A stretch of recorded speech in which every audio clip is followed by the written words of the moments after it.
was a whirlwind of a few days. Now the NFL draft is done, the cleanup has begun, and city officials are celebrating. Kelly Vaughn is live downtown, where today the mayor applauded police for a job well done. And Kelly, people had some concerns going into it, but the draft was relatively problem-free. That's right. That was one of the things when Detroit got the draft. People said, but would it be safe? Well, we now know that more than 775,000 people came through the draft footprint here in downtown Detroit. And over those 3 days, DPD made 2 adult arrests, and they arrested or took into custody 2 juveniles for fighting. Those are numbers that DPD says they are very pleased with. Our strategy was no one will go 20 yards, keeping with the sports theme, without seeing a police officer.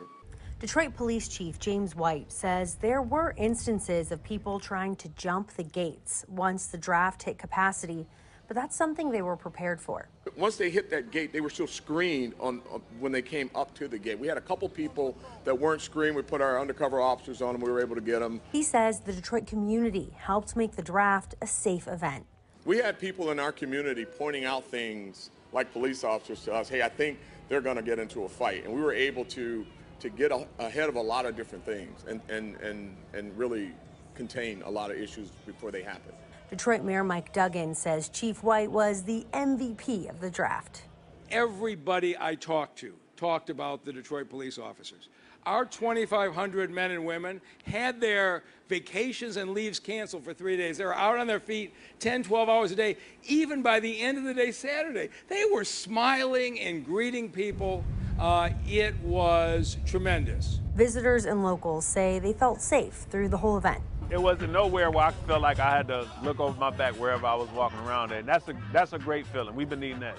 I mean, that old nonsensical stories of Detroit from the 80s, it's over with. And we're a different city. Our community was ready for this event, and they showed it. And I was very proud of them.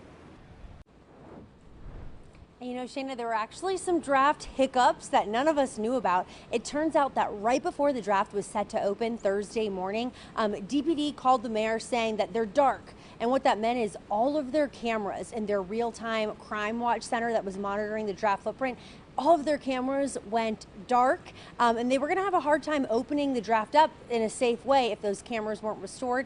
Luckily, the CEO of AT&T jumped in and saved the day, but the mayor told us that it turned out that a fiber optic cable was cut during some construction that had nothing to do with the draft. So luckily, they had backup plans and everything worked out, but so much going on behind the scenes. Again, the city very proud of their police department.